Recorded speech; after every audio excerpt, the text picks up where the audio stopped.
Yıllar geçiyor ama kilo verme hedefiniz hala aynı duruyor mu? Tanıdık geldi mi? Aslında sandığınız kadar zor değil.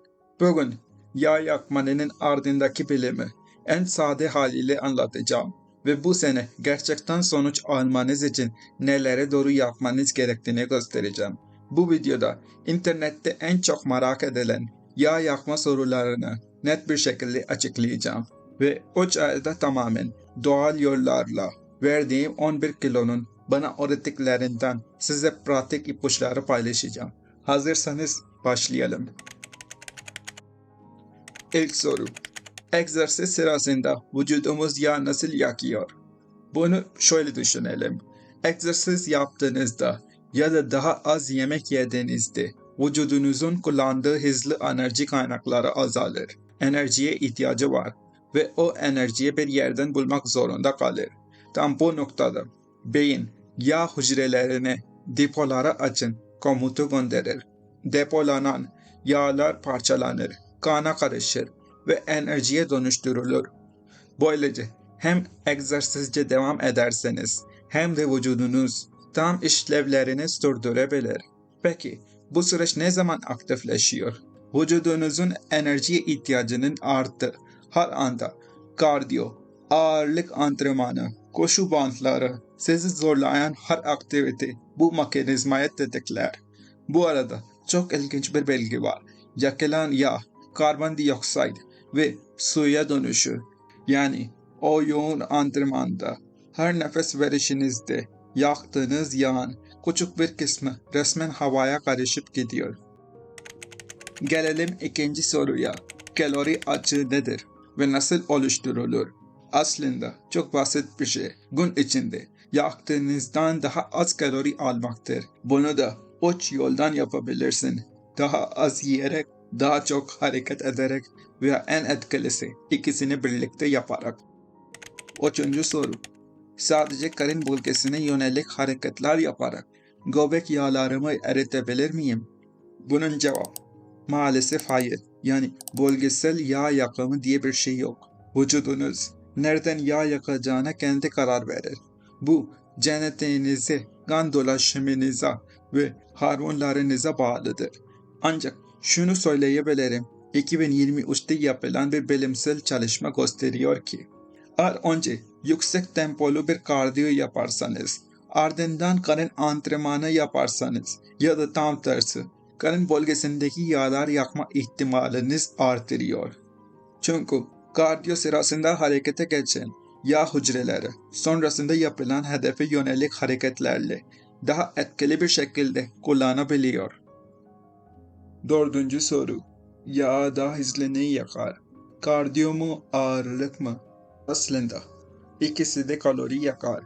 Ama kardiyo kısa vadede daha hızlı kalori yaktırır.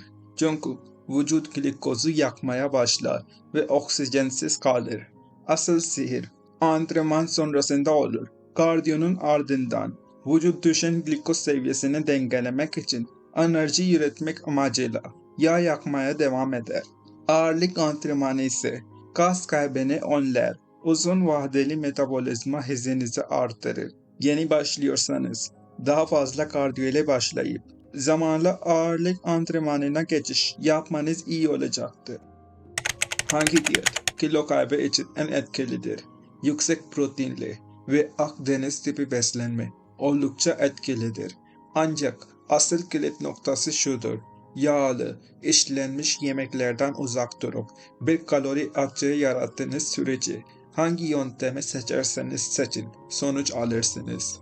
Peki o zaman aralıklı oruç ile kilo verilir mi? Evet, işe yarar. Özellikle aç karnına sabah antrenman yapmak vücudunuzun daha çok yağ yakmasını tetikler.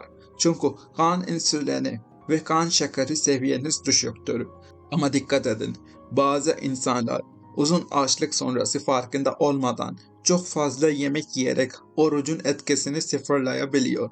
O yüzden kendinizi tutmayacak gibi hissetseniz bile aldığınız kalorilere dikkat etmeye çalışın. Daha çok terlemek, daha çok kilo kaybettiğimiz anlamına mı gelir? Terledikten sonra neden tartıldığımızda kilomuz düşmüş gibi görünür. Bunun nedeni şu, yoğun egzersiz sırasında vücut ısınızı yükselir ve vücudunuz bu ısıyı düşürmek için terler. Bu geçici bir su kaybeder ve birkaç bardak su içtikten sonra vücut eski haline döner. Yani kaybettiğiniz şey yağ değil, sudur. Peki, etkili kilo verme planları ve programları nelerdir? Şunu unutmayın, asıl önemli olan plan değil, istikrardır. Kalorilerinizi ve alışkanlarınızı takip edin. Öğünlerinizi planlayın. Hem kardiyo hem de ağırlık antrenmanı yapın. Ve en önemlisi, keyif aldığınız bir spor dalı keşfedin. Bu, yolculuğunuzda size inanılmaz destek olacaktır. Şimdi geldik en önemli noktada. Ben nasıl kendimi o ayda 11 kilo vermemi sağlayan, uç basit ama etkili sihir ve bunları nasıl hayatımıza yerleştirebileceğimizi öğreteceğim. Birinci, Siri etkisi. Hiç Snapchat veya Duolingo kullandınız mı? O Siri devam ediyor ibaresini atlamak zor gelmez mi? İşte beynimiz Siri yakalamaya bayılır. Ben de kendi Siri sistemimi kurdum. 100 saat kardiyo mücadelesi. Dur, sizlere göstereceğim. 12 haftaları bir çizelgeye doktum. Her bir kare 1 saat kardiyo demek. Başta 10 dakikayla başladım. Düzenli kaldıkça 30'a, sonra 60'a çıktım. Özet, sporu görev değil, günlük alışkanlık haline getirin. Küçük adımlarla devam edin. Zinciri bozmamak için motive olun. Böylece spor bir oyuna dönüştürdü ve süreçten keyif almaya başladım. Bu, koşu bandında benim çok işime yarayan kişisel bir yöntem. Her 10 dakikalık yüksek eğimli yürüyüşün ardından 1-2 dakika boyunca maksimum hızınızda koşun.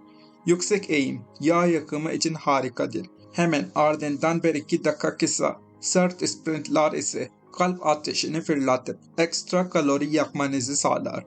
1-2 dakikalık zoru koşunun ardından toparlanırsınız. Not: bu yöntem kas kaybına yol açabilir. Önceliğiniz kas yapmaksa dikkatli olun. Ama vücut yağınız yüksekse önce yağı azaltın. Kas inşasını sonra bırakın. Clash Royale'de cehennem ejderhasıyla oynadınız mı? Hasarı başta azdır ama zamanla inanılmaz bir şekilde katlanarak artar. Buna usul büyüme denir. Fitness de tam olarak cehennem ejderhası gibi çalışır. Yavaş başlayın. İlk günden her şeyi atlamayın. İnsanların çoğu yüksek motivasyonla başlayıp bir haftada bırakıyor. Bunu unutmayın. Motivasyondan daha önemlisi istikrardır. Birkaç basit egzersizle başlayın. Sonra hafta hafta yoğunluğunu artırın.